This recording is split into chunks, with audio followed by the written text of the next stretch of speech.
আগের পার্টটাতে তোমাদের সাথে শেয়ার করেছিলাম কিভাবে আমি বিরিয়ানির জন্য চিকেনটা ম্যারিনেট করেছি। এরপরে চলো পুরো প্রসেসিংটা দেখে নিই। প্রথমে আমি পাত্রটাতে একটুখানি ঘি লাগিয়ে দিয়েছি। ঘি লাগানোর পরে আমি কষানো চিকেনটা দিয়ে দিয়েছি। তার উপর থেকে আমি সেদ্ধ করা রাইসটাকে ভালো করে ওর ওপর দিয়ে ছড়িয়ে দিচ্ছি, যাতে ইভেনলি চারিদিকে স্প্রেড হয়ে যায়। তারপরে মাংসের যে আলুগুলো ছিল সেইগুলো সেকেন্ড লেয়ারটা আমি দিয়ে দিলাম। তারপরে দিয়ে দিলাম একটুখানি বিরিয়ানি মশলা, আর কেশরের যে দুধটা রেডি করেছিলাম সেই কেশরের দুধটা আমি ওর উপর দিয়ে দিয়ে দিলাম। তারপরে দিয়ে দিলাম একটু বেরেস্তা। তারপরে আবার বাদ বাকি যে রাইসটা ছিল সেটা আমি ওর ওপর দিয়ে আবার ইভেনলি স্প্রেড করে দিচ্ছি।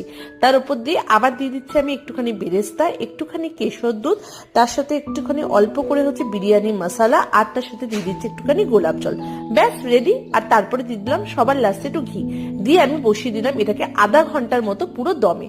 আর দেখো রেডি হয়ে গেছে আমাদের বাড়িতেই চিকেন বিরিয়ানি। যদি ভালো লাগে তাহলে কিন্তু ভিডিওটাকে লাইক আর চ্যানেলটাকে